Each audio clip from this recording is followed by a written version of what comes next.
Bonsoir, bonsoir, chers abonnés. Voilà, et de là, il faut m'encourager en s'abonnant et en partageant les vidéos. Voilà, je vais donner quelques informations concernant le bâtiment. Voilà, et toi, l'entrepreneur, toi, le propriétaire des terrains, tu veux bâtir, ou bien toi qui es en train de faire des études encore dans le bâtiment, ça peut vraiment te dire quelque chose, te donner d'autres informations pour pouvoir vraiment emprunter ton chemin dignement. Voilà. Tout d'abord, il faut savoir ce qui c'est que le bâtiment. Le bâtiment, d'abord, c'est un assemblage de plusieurs matériaux, voilà, dans l'intention d'obtenir une forme, voilà, précise, voilà. D'abord, on peut dire, c'est un monument, vraiment, c'est un bien matériel, comme on le dit, c'est un bien immobilier. Et ce qu'il faut noter, c'est que ce qui c'est qu'un bien immobilier, cela signifie que euh, quelque chose qui ne bouge pas, voilà, si ça ne bouge pas et ça est sur le sol, ça ne bouge pas, ce qui signifie aussi que ça doit durer dans le temps, voilà, ça ne doit pas aussi s'évaporer, voilà, vous voyez un peu. Et donc, c'est pourquoi il faut vraiment avoir des spécialistes dignes de ce nom, bâtisseurs, afin de pouvoir penser à ce projet qui va te satisfaire tes enfants, satisfaire tes petits-enfants et des arrière-petits-enfants. Voilà. Il faut toujours dire que c'est un ouvrage aussi, en tout cas sur terre, qui prend toujours son appui dans le sol.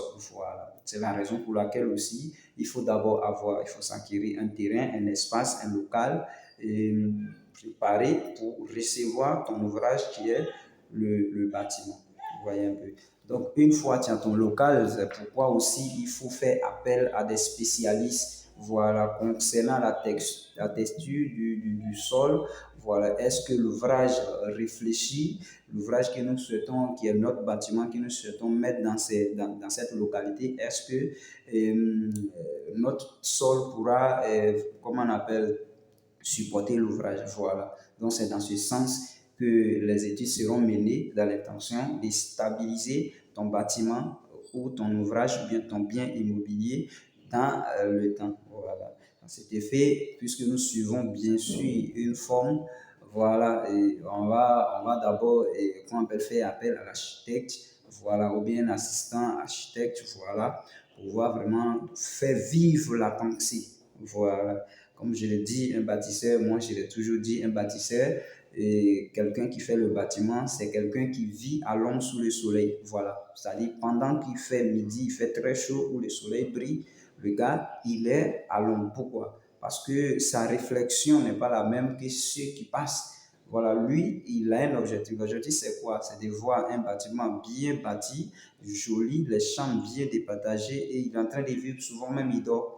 Voilà, il réfléchit, voici la chambre principale, il faut rentrer ici, il faut se laver. Souvent même les gars, dans sa pensée, il est en train de se laver. Voilà, donc c'est les gens qui vivent déjà à l'ombre, sous le soleil. Voilà, donc c'est les réalisateurs des pensées des autres, du propriétaire de la maison.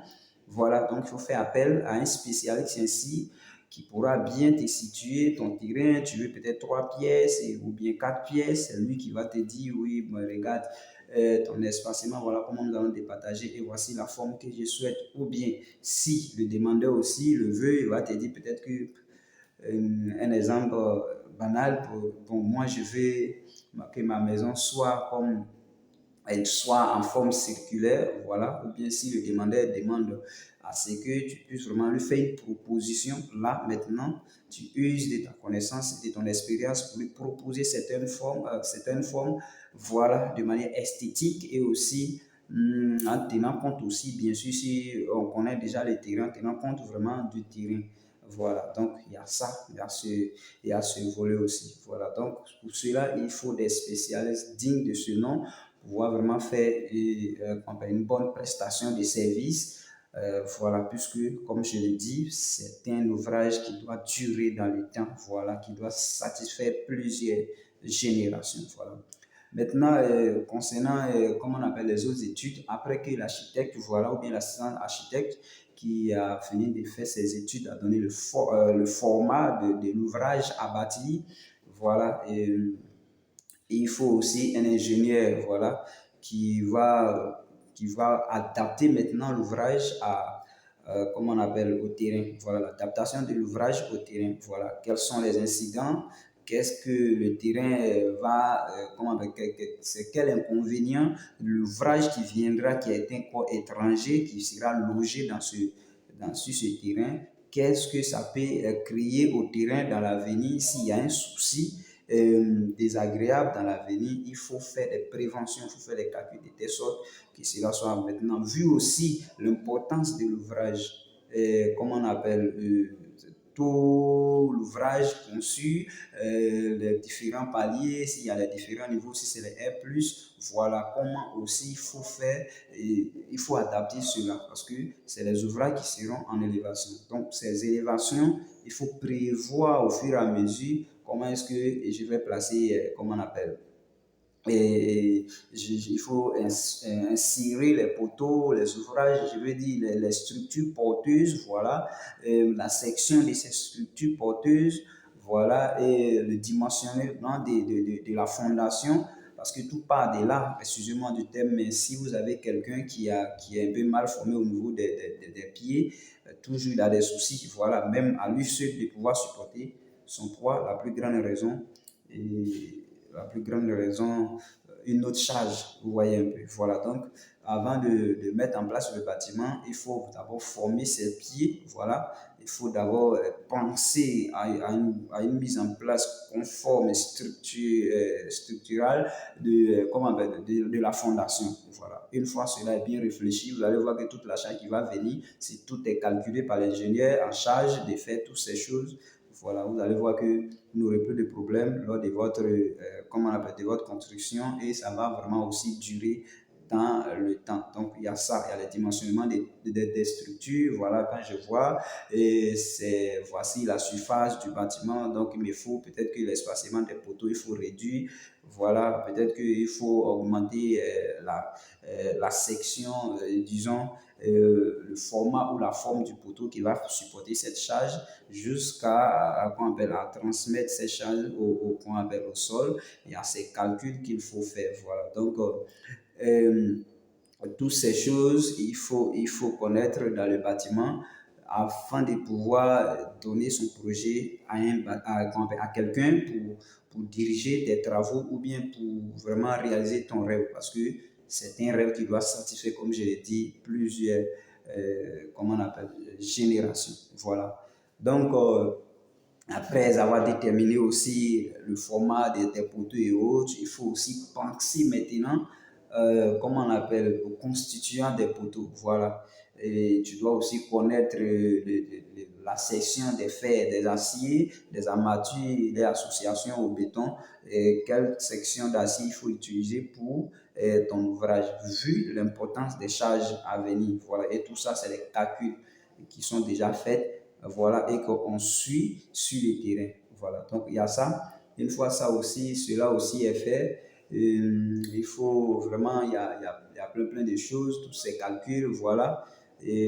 D'abord ailleurs, c'est parce que c'est en Côte d'Ivoire, sinon même après même la construction, voilà, il y a l'architecture intérieure aussi qu'il faut vraiment pour adapter maintenant la couleur aux choses, voilà, c'est-à-dire comment il faut aménager le bâtiment et autres, il y a tout cet aspect-là qui entoure aussi le bâtiment. Vous voyez que le bâtiment, c'est vraiment, est vraiment un métier très passionnant, un métier qui vraiment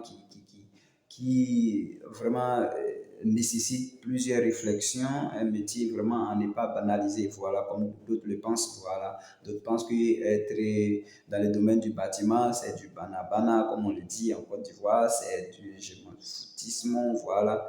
Alors que ce n'est pas le cas, parce que si tu confies en Côte d'Ivoire majoritairement, nos parents aiment confier les projets à, comment on a peut-être à un maçon de bas quartier, quelqu'un qui ne maîtrise pas encore le domaine. Vous voyez un peu, et c'est comme ça. Voilà, l'importance de ton ouvrage ne sera pas respectée. Voilà, parce que quand l'ouvrage est important et que tu veux que ça dure dans le temps, il faut confier aux gens qui pensent au futur. Voilà, ne confie pas aux gens qui sont dans le présent et ça se limite, c'est-à-dire eux, leur objectif, comment réaliser le projet, et puis voilà, et ils s'en vont, ils prennent leur argent, ils s'en vont. Attention, puisque toi, après ça, tu dois être satisfait et satisfait d'autres générations. Il faut vraiment veiller à toutes ces choses-là et confier les travaux aux spécialistes. Vous voyez un peu. Donc, comme toujours, il y a la toiture, il faut vraiment faire face aux spécialistes aussi, voilà, pour pouvoir vous donner la qualité des trucs, des matériaux à utiliser dans l'intention de ne pas faire du gâchis dans ce que vous êtes en train de faire. Parce que le bâtiment, attention, c'est vraiment, c'est un monde vraiment très, très, très, très passionnant. Voilà, donc il faut bien le faire. Voilà. Donc, comme je l'ai touché aussi à, comment on appelle, concernant des plans et autres, tous ces calculs, n'oubliez pas aussi, voilà, je suis aussi un conseiller dans la matière. Je peux aussi accompagner des gens, voilà, dans les dessins, plans architecturaux, plans d'exécution, voilà, et aussi les calculs tels que les dimensionnements aussi. Voilà, donc on peut toujours s'entraider sur ces volets. Voilà. Donc, c'est les choses qu'il ne faut jamais minimiser dans le bâtiment. Voilà, parce que ce que j'ai remarqué, c'est que beaucoup pensent que le bâtiment, c'est un domaine, il ne faut pas mettre du sérieux, alors que c'est la vie de tout le monde, c'est la vie de plusieurs personnes. Vous allez voir un pilote tout le temps dans les avions, dans les jets privés, mais quand il descend, c'est dans un bâtiment. Donc, il faut savoir que c'est un travail vraiment et si ce travail est mal fait, comment ce pilote, demain, il ne pourra pas aller au travail.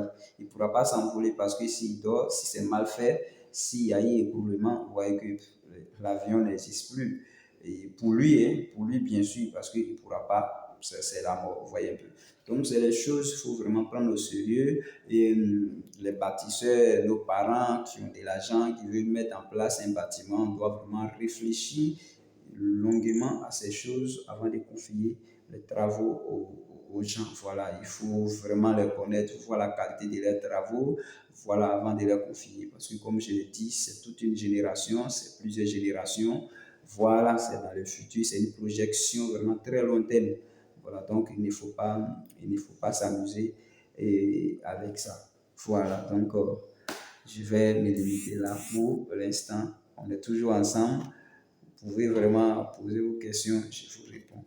Merci.